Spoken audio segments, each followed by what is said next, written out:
Hello students. मैं सुधांशु स्वागत करता हूं आपका आशीष तिवारी यूट्यूब चैनल पर। आशा करता हूं कि आप सभी अच्छे होंगे।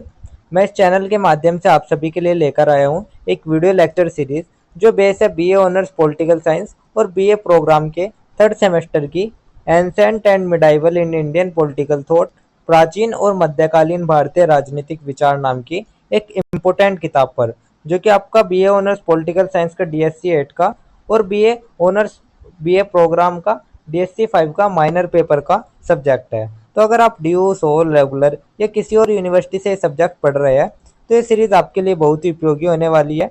हर चैप्टर को हम सिंपल भाषा में समझेंगे, इंपॉर्टेंट कॉन्सेप्ट्स को ब्रेक डाउन करेंगे और एग्जाम पॉइंट ऑफ व्यू से भी डिस्कस करेंगे। तो स्टूडेंट, अगर आप DU, SOL, regular, NC web and other किसी के भी सब्जेक्ट को समझना चाहते हैं आसानी से, तो चैनल को सब्सक्राइब जरूर कर लीजिएगा, वीडियो को लाइक कर लीजिएगा और अपने दोस्तों के साथ शेयर करना ना भूलें। एंड सोल से रिलेटेड डेली अपडेट्स के लिए आप सभी हमारा व्हाट्सएप चैनल फॉलो कर लीजिएगा। तो चलिए शुरू करते हैं ancient and medieval Indian political thought subject के सिलेबस से। तो सिलेबस में हम देखेंगे तो जो हमारी ये सब्जेक्ट है इसमें हमारी टोटल 12 यूनिट होने वाली है। तो इस सब्जेक्ट में हमारी टोटल 12 यूनिट के बारे में हम पढ़ेंगे, जिसमें हमारी जो यूनिट नंबर फर्स्ट आएगी, यूनिट नंबर फर्स्ट में हम पढ़ेंगे chapter number 1 and chapter number 2। Unit number first में हमारी दो चैप्टर रहने वाले हैं, chapter number 1 and chapter number 2। Chapter number 1 में हम पढ़ेंगे भारतीय राजनीतिक विचार का ज्ञान मीमांसा अध्याय। तो जो भी हमारे भारतीय राजनीतिक विचार है उसके ज्ञान मीमांसा आधार के बारे में हम चैप्टर नंबर फर्स्ट में कवर करेंगे। देन हम हमारा चैप्टर नंबर 2 स्टार्ट करेंगे, जिसमें हम भारत की सांस्कृतिक और क्षेत्रीय अवधारणा, भारतीय राजनीतिक चिंतन की विशिष्ट विशेषताएं। तो जो हमारी भारतीय राजनीतिक चिंतन है उसकी जो जो विशेषताएं है और उसकी सांस्कृतिक और क्षेत्रीय अवधारणाएं के बारे में हम चैप्टर नंबर 2 में डिस्कस करेंगे। तो जिसके साथ ही जो हमारा चैप्टर नंबर 2 कंप्लीट होगा उसके साथ हमारी फर्स्ट यूनिट भी कंप्लीट हो जाएगी। फर्स्ट यूनिट कंप्लीट होने के बाद देन हम हमारी नेक्स्ट यूनिट स्टार्ट करेंगे, यूनिट नंबर सेकंड, जिसमें हम एक चैप्टर पढ़ेंगे, चैप्टर नंबर 3। उसमें मनुस्मृति वर्तमान संदर्भ में अध्ययन की प्रासंगिकता। तो चैप्टर नंबर 3 में हम मनुस्मृति के बारे में पढ़ेंगे। तो हमारी सेकंड यूनिट कंप्लीट हो जाएगी। देन जो हम नेक्स्ट यूनिट स्टार्ट करेंगे वो हमारी यूनिट नंबर 3 रहने वाले हैं, जिसमें हम चैप्टर नंबर 4 पढ़ेंगे, बृहस्पति शासन कला, न्याय और अंतर्राज्य संबंध। तो चैप्टर नंबर 4 में हम जो हमारे बृहस्पति की शासन कला है, न्याय और अंतर्राज्य संबंध है, उसको हम चैप्टर नंबर 4 में कवर करेंगे। देन हमारी जो नेक्स्ट यूनिट आएगी वो हमारी यूनिट नंबर 4 आएगी, जिसमें हम चैप्टर नंबर 5 पढ़ेंगे, शुक्र नीति की प्रामाणिकता पर बहस, शुक्र नीति में राजत्व और राज्य शिल्प की अवधारणा। तो जो शुक्र थे उनकी नीति की प्रामाणिकता पर बहस को हम चैप्टर नंबर 5 में कवर करेंगे। साथ ही शुक्र नीति में जो राजत्व और राज्य शिल्प की अवधारणा है उसको भी हम चैप्टर नंबर 5 में कवर करेंगे। उसके बाद जो हमारी नेक्स्ट यूनिट आती है वो हमारी आती है यूनिट नंबर 5, जिसमें हम चैप्टर नंबर 6 को कवर करेंगे, जिसमें जो कौटिल्य का राज्य का सिद्धांत है उसको हम चैप्टर नंबर 6 में कवर करेंगे। देन हमारी जो नेक्स्ट यूनिट आएगी वो हमारी आएगी चैप्टर नंबर 7 की यूनिट नंबर 6, जिसमें हम अग्नासूत देय निकाय राजत्व का सिद्धांत देखेंगे। फिर हमारी नेक्स्ट यूनिट आएगी चैप्टर नंबर 8 की यूनिट नंबर 7, जिसमें हम तिरुवल्लुवर नैतिक जीवन और राजनीति के बारे में हम डिस्कस करेंगे। तो यूनिट नंबर 7 कंप्लीट होने के बाद जो हमारी नेक्स्ट यूनिट आती है वो हमारी आती है यूनिट नंबर 8, जिसमें हम चैप्टर नंबर 9 देखेंगे, बसवन के बारे में। चैप्टर नंबर 10 की यूनिट नंबर 9 में देखेंगे हम आदि शंकराचार्य अद्वैत। उसके बाद जो हमारी नेक्स्ट यूनिट आती है वो हमारी आती है यूनिट नंबर 10, जिसमें चैप्टर नंबर 11 देखें, कबीर और गुरु नानक सामान्यवाद के बारे में हम चैप्टर नंबर 11 में डिस्कस करेंगे। देन हमारी जो चैप्टर नंबर 12 है, जो हमारी यूनिट नंबर 11 है, उसको हम अबुल फजल की राजशाही के रूप में देखेंगे। तो ये टोटल जो 11 यूनिट है, इन 11 यूनिट को कंप्लीट करने के साथ ही जो हमारा ancient and medieval Indian political thought subject है, इसका जो सिलेबस है वो कंप्लीट हो जाएगा। तो इन यूनिट को हम lecture wise, chapter wise complete करते चलेंगे और साथ ही ये सब्जेक्ट का सिलेबस कंप्लीट करेंगे। तो मैं आपका स्वागत करता हूँ बीए ऑनर्स पॉलिटिकल साइंस के थर्ड सेमेस्टर की ancient and medieval Indian political thought subject की फर्स्ट यूनिट के इस लेक्चर में। तो जो आज का हमारी यूनिट रहने वाली है वो हमारी यूनिट नंबर फर्स्ट का चैप्टर नंबर फर्स्ट रहने वाला है, जिसमें हम भारतीय राजनीतिक विचार का ज्ञान मीमांसा आधार के बारे में डिस्कस करेंगे। सुनने में जो है शब्द हैं ये थोड़ा भारी लगता है, लेकिन आज की कहानी और उदाहरणों के ज़रिए आप इसे बहुत ही सरल और रोचक तरीके से समझ पाएँगे। तो इस चैप्टर की शुरुआत हम आपके छोटे से परिचय से कर लेते हैं। तो सबसे पहले हम एक छोटा-सा परिचय देख लेते हैं। तो परिचय में हम देखेंगे कि भारतीय राजनीति विचार बहुत प्राचीन और गहरी परंपरा वाला है। तो स्टूडेंट, जो भारत का राजनीतिक चिंतन है, वो कोई आज की चीज़ नहीं है, वह हज़ारों साल पुरानी परंपरा है। इसमें धर्म, दर्शन, नैतिकता, समाज और राज्य सबका गहरा संबंध रहा है। जहाँ हमारा धर्म, दर्शन, नैतिकता, समाज और राज्य, ये सभी एक दूसरे से गहराई से जुड़े हुए हैं। भारतीय चिंतन में ज्ञान मीमांसा का अर्थ है ज्ञान की उत्पत्ति, स्वरूप और सीमा को समझना। तो अगर हम पश्चिमी सोच की बात करें, तो वहाँ जो ज्ञान मीमांसा है उसको केवल बुद्धि और अनुभव से जोड़ा गया है, लेकिन भारत में इसे धर्म और दर्शन से भी जोड़ा गया है। पश्चिम में ज्ञान मीमांसा को केवल तर्क और अनुभव से जोड़ा जाता है, लेकिन भारत में इसे धर्म और दर्शन से भी जोड़ा गया है। भारतीय चिंतन के मूल में यह विश्वास है कि सही ज्ञान ही सही कर्म और सही शासन की नींव है। तो यही मान्यता रही कि सही ज्ञान ही सही कर्म और सही शासन की नींव है। यानी अगर राजा को सही ज्ञान है, तभी वह न्यायपूर्ण और कल्याणकारी राज चला सकता है। तो ये तो हमारा एक छोटा सा परिचय हो गया। इसके बाद जो हमारा नेक्स्ट टॉपिक आता है वो हमारा आता है भारतीय राजनीतिक विचार के मूल आधार। तो अब जो सवाल उठता है वो ये उठता है कि राजनीतिक चिंतन किन आधारों पर खड़ा है। तो जो हमारा राजनीतिक चिंतन है, ये इसके तीन मुख्य स्तंभ है। भारतीय राजनीतिक चिंतन का आधार तीन मुख्य तत्वों पर है। इसमें हमारा सबसे पहला आता है धार्मिक और दार्शनिक परंपराएं। तो जो हमारे वेद, पुराण, जो उपनिषद हो गए या स्मृति होगी, महाकाव्य हो गए, पुराण हो गए, बौद्ध जैन ग्रंथ हो गए, ये सभी हमारी धार्मिक दार्शनिक परंपराएं हो गई।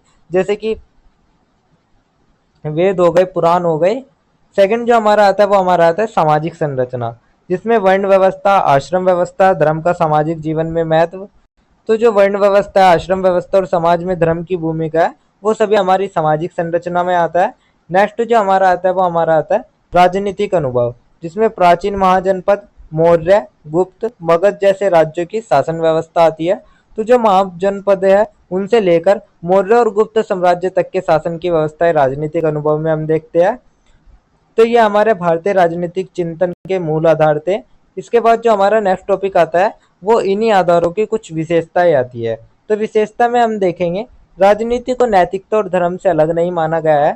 शासक को धर्म के अनुसार शासन करना चाहिए। समाज और राज्य का उद्देश्य लोक कल्याण।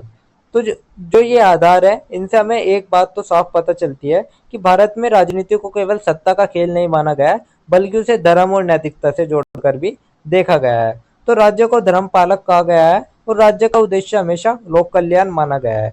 तो यही कुछ मुख्य विशेषताएं थी हमारे भारतीय राजनीतिक चिंतन की, और उसके ये कुछ मूल अधिकार थे। इसके बाद जो हमारा नेक्स्ट टॉपिक आता है वो हमारा आता है न्याय दर्शन की परंपरा। तो स्टूडेंट, चलिए अब हम बात करते हैं न्याय दर्शन की। तो यह भारतीय दर्शन की 6 आस्तिक परंपराओं में से एक है। तो जो न्याय दर्शन है वो भारतीय दर्शन की 6 आस्तिक आस्तिक दार्शनिकों में से एक है। इसका लक्ष्य है सही ज्ञान प्राप्त करना और गलत धारणाओं को दूर करना। तो जो हमारा न्याय दर्शन है उसका लक्ष्य यही है, उसका उद्देश्य यही है कि सही ज्ञान प्राप्त करना और गलत धारणाओं को दूर करना। न्याय दर्शन जो है वो कहता है कि ज्ञान प्राप्त करने के 4 साधन है। न्याय दर्शन 4 साधनों से ज्ञान प्राप्ति मानता है। फर्स्ट प्रत्यक्ष, सेकंड अनुमान, थर्ड उपमान, फोर्थ शब्द। तो सबसे पहले हम प्रत्यक्ष देख लेते हैं। प्रत्यक्ष में हमारा आता है इंद्रियों से देखना सुनना, जैसे कि हमारी आंखों से देखना, कानों से सुनना। अनुमान में जो आता है वो आता है तर्क से निष्कर्ष निकालना, जैसे धुएं से आग का अनुमान।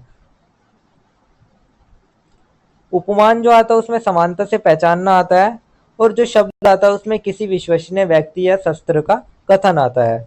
तो किसी विश्वसनीय व्यक्ति या शस्त्र का कहना शब्द में आता है। तो ये जो 4 साधन है, ये सभी इन चारों को ज्ञान प्राप्ति का साधन माना जाता है। तो ये थे हमारे न्याय दर्शन की परंपरा। अब हम इसका राजनीति में महत्व भी देख लेते हैं। जो हमारा न्याय दर्शन है उसका राजनीति में क्या महत्व रहा है। तो न्याय दर्शन कहता है कि निर्णय तर्क और प्रमाण पर होने चाहिए, न कि केवल परंपरा या भावनाओं पर। न्यायपूर्ण शासन के लिए शासक को सही और प्रमाणिक ज्ञान जरूरी है। तो जो राजनीति है उसके साथ जो न्याय दर्शन है उसका महत्व बहुत ही गहरा है। न्याय दर्शन हमें सिखाता है कि निर्णय तर्क और प्रमाण पर होने चाहिए, न कि केवल परंपरा या भावनाओं पर, यानी एक राजा को सही और प्रमाणिक ज्ञान के आधार पर ही शासन करना चाहिए। तो ये था हमारा न्याय दर्शन का राजनीति में महत्व। इसके बाद जो हमारा नेक्स्ट टॉपिक आता है वो हमारा आता है चारवाक दर्शन की परंपरा। तो अब हम चारवाक दर्शन की परंपरा पर बात कर लेते हैं। अब आते हैं एक बिल्कुल अलग सोच पर, जो कि हमारी है चारवाक दर्शन। तो चारवाक एक भौतिकवादी और नास्तिक दर्शन है। यह वेद, ईश्वर, आत्मा और पुनर्जन्म को नहीं मानता। जो चारवाक है वो भौतिकवाद और नास्तिक परंपरा है। ये लोग जो होते हैं ये वेद, ईश्वर, आत्मा और पुनर्जन्म पर विश्वास नहीं करते हैं। और इसका मुख्य सिद्धांत प्रत्यक्ष ही प्रमाण है, जो दिखाई दे वही सत्य है। चारवाक सुख को ही जीवन का लक्ष्य मानता है और परलोक को अस्वीकार करता है। तो जो चारवाक लोगों का सिद्धांत है वो है कि प्रत्यक्ष ही प्रमाण है, यानी जो दिखाई दे रहा है वही सत्य है। और वे मानते हैं कि जीवन का लक्ष्य केवल सुख है और परलोक जैसी कोई भी चीज नहीं होती है। तो यही था हमारा चारवाक दर्शन की परंपरा। अब हम चारवाक जो दर्शन है उसका राजनीति में महत्व देख लेते हैं, राजनीतिक महत्व देख लेते हैं चारवाक दर्शन का। चारवाक ने धार्मिक और अलौकिक आधार पर बने राजनीतिक आदर्शों को चुनौती दी। तो जो राजनीति में चारवाक का महत्व है वो यह था कि चारवाक ने धार्मिक और अलौकिक आधारों पर बने जो राजनीतिक आदेश थे उनको चुनौती दी। हो सकता है ये जो दृष्टिकोण थे संकीर्ण लगे, लेकिन इसने राजनीति में आलोचनात्मक सोच और तर्कशीलता को भी जगह दी। तो इसने जो राजनीतिक सोच है उसमें आलोचनात्मक दृष्टि भी प्रदान करी। तो यही था चारवाक का राजनीतिक महत्व। इसके बाद जो हमारा नेक्स्ट टॉपिक आता है वो हमारा आता है स्वम, जिसे हम स्वीकृति भी कहते हैं या स्वयं भी कहते हैं। तो अब सवाल यही आता है कि हमें यह सब पढ़ने समझने में क्या फायदा है। तो स्टूडेंट, स्वीकृति का मतलब है इस अध्ययन का क्या महत्व रहा है। तो स्वयं का मतलब हमारा यही रहेगा कि इसका हमारा क्या महत्व है। जहाँ स्वयं से आशय है ज्ञान मीमांसा के अध्ययन का व्यक्तिगत महत्व। जब हम भारतीय राजनीतिक विचार के ज्ञान के स्रोत और विधियों को समझते हैं तो हम आज की राजनीति और समाज के लिए सही मूल्य निकाल सकते हैं। तो जब भी हम जो भारतीय राजनीतिक विचार है उसके ज्ञान के स्रोत और विधियों को समझते हैं तो उससे हमें राजनीति और समाज के लिए सही मूल्य मिलता है। तो स्वयं को यह समझने में मदद मिलती है कि किन आधारों पर हम सही और गलत राजनीतिक विचारों का मूल्यांकन करें। तो यह हमें यही सिखाता है कि किन आधारों पर हमें सही और गलत राजनीतिक विचारों का मूल्यांकन हम कर सकते हैं। तो उसको ये हम स्वयं या स्वीकृति कहते हैं। तो यही था हमारा स्वयं या स्वीकृति। इसके बाद जो हमारा नेक्स्ट टॉपिक आता है वो हमारा उपसंहार आता है, अर्थात एक तरीके से निष्कर्ष आता है। जो भी हमने इस चैप्टर में पढ़ा उसको हम एक उपसंहार के रूप में देख लेते हैं। तो स्टूडेंट, अंत में हम यही कह सकते हैं कि जो भारतीय राजनीतिक विचार है उसमें ज्ञान मीमांसा का स्थान बेहद केंद्रीय है। तो भारतीय राजनीतिक विचार में ज्ञान मीमांसा का स्थान केंद्रीय है। न्याय और चारवाक जैसे दर्शन हमें दो अलग अलग मार्ग दिखाई देते हैं। एक तरफ तर्क और प्रमाण पर आधारित धार्मिक दृष्टि, दूसरी तरफ केवल प्रत्यक्ष अनुभव पर आधारित भौतिकवादी दृष्टि। तो जो एक तरफ है वो न्याय दर्शन है जो तर्क और परिमाण पर आधारित है, और वहीं जो दूसरी तरफ है वो चारवाक दर्शन है जो केवल प्रत्यक्ष अनुभव और भौतिकवादी दृष्टिकोण पे टिका हुआ है। तो इन दोनों से यही सीख मिलती है कि राजनीति में न तो अंधविश्वास उचित है और न ही बिना मूल्य के भौतिकवाद। सही शासन के लिए संतुलित, प्रामाणिक और नैतिक ज्ञान आवश्यक है। तो अगर हमें सही शासन करना है तो उसके लिए संतुलित, प्रामाणिक और नैतिक ज्ञान होना जरूरी है। तो यही है भारतीय राजनीतिक विचार का ज्ञान मीमांसा आधार, जहाँ जो राजनीति है वो केवल सत्ता नहीं बल्कि लोक कल्याण, नैतिकता और धर्म से भी जुड़ी हुई है। तो यही था हमारा एक छोटा सा उपसंहार, एक छोटा सा निष्कर्ष, जिसके साथ ही जो हमारा यूनिट नंबर फर्स्ट का चैप्टर नंबर फर्स्ट है वो हमारा यहीं पे कंप्लीट होता है। इसके बाद जो हमारा नेक्स्ट चैप्टर आता है वो हमारा यूनिट नंबर फर्स्ट का ही आता है, चैप्टर नंबर 2। तो यूनिट नंबर फर्स्ट के चैप्टर नंबर 2 में हम देखेंगे भारत की सांस्कृतिक और क्षेत्रीय अवधारणा, भारतीय राजनीतिक चिंतन की विशिष्ट विशेषताएं। तो स्टूडेंट, इस लेक्चर में हम चर्चा करेंगे कि भारत की सांस्कृतिक और क्षेत्रीय अवधारणा क्या है और उनकी राजनीतिक चिंतन की विशिष्ट विशेषताएं क्या है। तो यह कहानी है हमारी सभ्यता की, हमारी परंपरा की और उस सोच की जिसने भारतीय राजनीति को अनोखा बनाया है। तो इस चैप्टर की भी हम शुरुआत एक छोटे से परिचय से कर लेते हैं। तो सबसे पहले हम परिचय में देखेंगे भारत की सांस्कृतिक पहचान विविधता में एकता के सिद्धांत पर आधारित है। तो भारत की जो पहचान रही है वो हमेशा से रही है विविधता में एकता।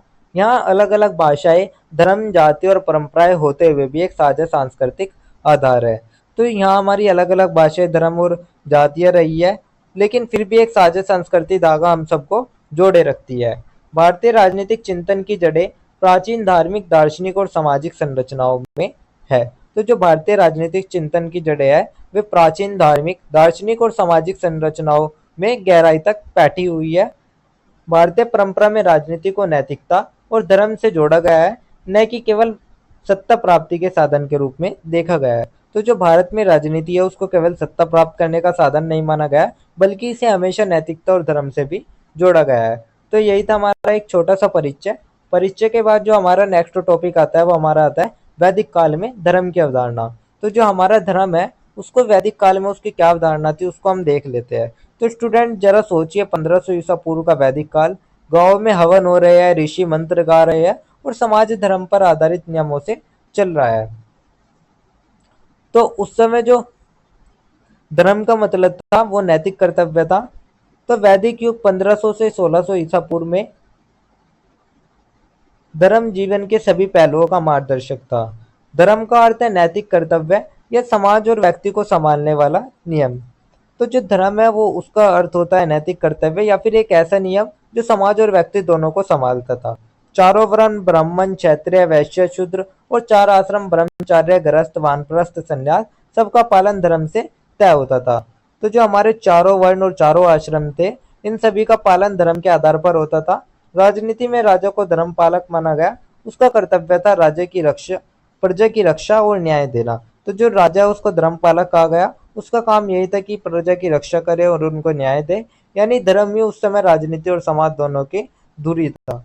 तो यही था हमारा वैदिक काल में धर्म की अवधारणा। इसके बाद जो हमारा नेक्स्ट टॉपिक आता है, वो हमारा आता है उत्तर वैदिक काल में धर्म व दंड की अवधारणा। तो लेकिन जैसे जैसे हमारा समय बदलता गया और समाज बड़ा होता चला गया, केवल धर्म से काम नहीं चला। तो जो उत्तर वैदिक काल था, उसमें दंड की या सजा की भूमिका भी बढ़ी, जो कि हमारा 600 ईस्वी पूर्व से 300 ईस्वी तक रहा।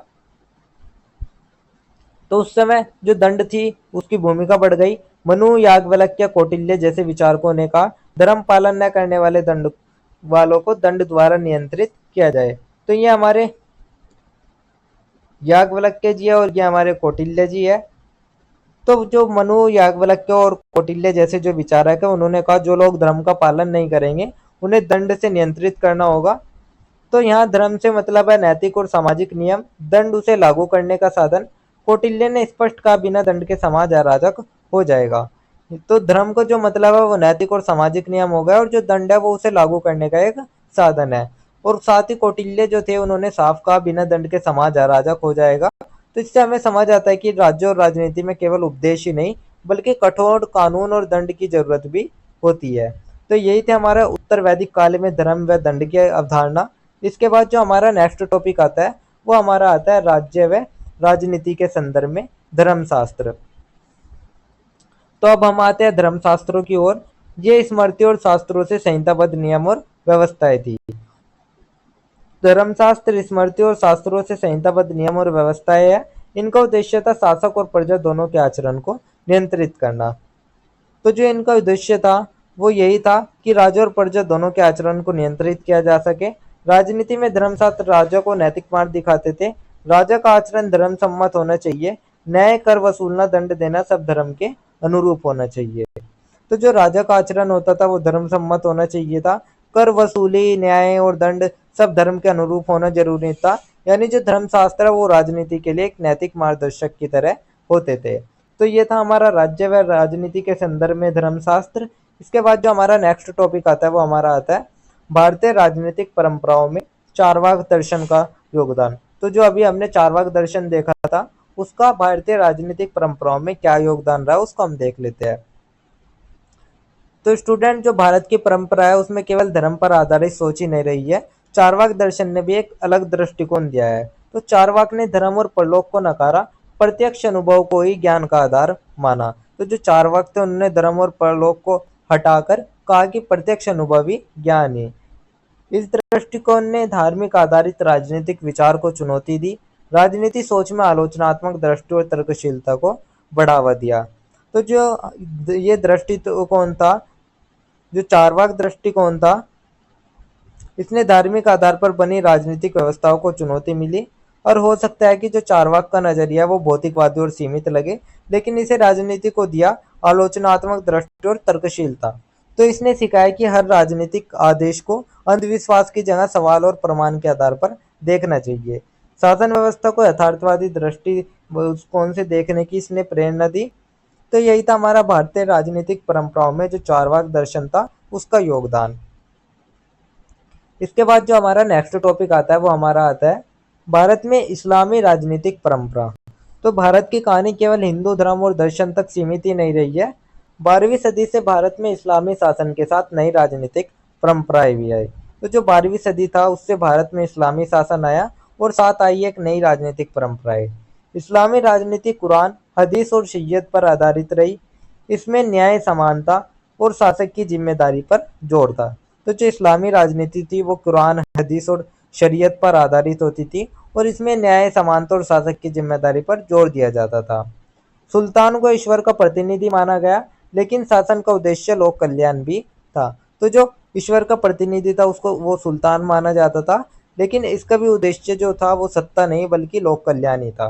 तो यही था भारत में इस्लामी राजनीतिक परंपरा। इसके बाद जो हमारा नेक्स्ट टॉपिक आता है वो हमारा आता है सूफी और भक्ति आंदोलन के संदर्भ में भारत में समधर्मी राजनीतिक परंपरा। तो स्टूडेंट जो भारत की राजनीति और संस्कृति है उस पर सबसे गहरा असर पड़ा सूफी और भक्ति आंदोलन का। तो सबसे पहले हम सूफी आंदोलन देख लेते हैं। प्रेम, सहिष्णुता और ईश्वर से सीधा संबंध। तो जो सूफिया थे उन्होंने प्रेम, सहिष्णुता और ईश्वर से सीधा संबंध का संदेश दिया। भक्ति आंदोलन में जाति पाति से ऊपर उठकर भक्ति और समानता का संदेश। तो जो भक्ति आंदोलन था उसने जात पात और ऊंच नीच को नकार कर भक्ति और समानता का संदेश दिया। दोनों ने राजनीति में सांप्रदायिक सद्भाव और सामाजिक न्याय के मूल्यों को मजबूत किया। इन आंदोलनों ने रूलर्स को यह सिखाया कि जनता की एकता और कल्याण धार्मिक सहिष्णुता से ही संभव है। तो इन आंदोलन जो ये आंदोलन थे उन्होंने रूलर्स को सिखाया कि जनता की एकता और कल्याण केवल धार्मिक सहिष्णुता से संभव है। यानी जो राजनीति है उसमें सांप्रदायिक सौहार्द और सामाजिक न्याय की परंपरा मजबूत हुई। तो यही था हमारा जो सूफी और भक्ति आंदोलन के संदर्भ में भारत में समधर्मी राजनीतिक परंपरा थी। तो इसके बाद जो हमारा नेक्स्ट टॉपिक आता है वो हमारा निष्कर्ष आता है। तो निष्कर्ष में हम देख लेते हैं। तो स्टूडेंट्स निष्कर्ष से साफ है कि जो भारतीय राजनीतिक चिंतन है वो बहुस्तरीय और विविध परंपराओं से बना है। भारतीय राजनीतिक चिंतन बहुस्तरीय और विविध परंपराओं से बना है। इसमें वैदिक धर्म, उत्तर वैदिक दंड नीति, धर्मशास्त्र, चारवाक का यथार्थवाद, इस्लामी न्याय व्यवस्था और सूफी भक्त का समन्वय सब शामिल है। इन सब का मुख्य संदेश है राजनीति को नैतिकता, सहिष्णुता, लोक कल्याण पर आधारित होना चाहिए। तो इन सब का मुख्य संदेश यही रहा है कि जो राजनीति है वो केवल सत्ता का खेल नहीं है बल्कि इसे नैतिक, सहिष्णुता और लोक कल्याण पर आधारित होना चाहिए। और यही है भारतीय राजनीतिक चिंतन की कुछ विशिष्ट विशेषता। तो स्टूडेंट आज हमने देखा कि जो भारत का राजनीतिक चिंतन है वो कितना गहरा और विविधतापूर्ण रहा है। तो यही था हमारा एक छोटा सा निष्कर्ष जिसके साथ हमारा जो यूनिट नंबर फर्स्ट का चैप्टर नंबर 2 है वो हमारा कंप्लीट होता है। तो यही थी हमारा यूनिट नंबर फर्स्ट, क्योंकि इसमें हमारे दो ही चैप्टर थे, chapter number 1 and chapter number 2। तो जो दोनों चैप्टर हमने हमारे कंप्लीट कर लिए है। तो ये थी आपकी फर्स्ट यूनिट जिसके इंपॉर्टेंट टॉपिक्स मैंने आपको शॉर्ट्स में एक्सप्लेन कर दिया है। अगर किसी स्टूडेंट को कोई ये नोट्स चाहिए होंगे तो आप हमारे टेलीग्राम चैनल को ज्वाइन कर लीजिएगा, वहाँ आपको नोट्स मिल जाएंगे। एंड अगर किसी भी स्टूडेंट का कोई डाउट या क्वेरी होगा तो आप हमारे कमेंट सेक्शन में या इंस्टा पेज को फॉलो करके भी पूछ सकते हैं। डेली अपडेट्स के लिए आप सभी हमारा व्हाट्सअप चैनल ज्वाइन कर लीजिएगा। और अगर आपको ये लेक्चर उपयोगी लगा हो तो वीडियो को लाइक कर लीजिएगा, चैनल को सब्सक्राइब कर लीजिएगा और अगले अध्याय के लिए तैयार रहिएगा जहां हम बात करेंगे यूनिट सेकंड के चैप्टर नंबर 3 के बारे में। तो आप सभी का बहुत बहुत धन्यवाद। आपका दिन शुभ रहे।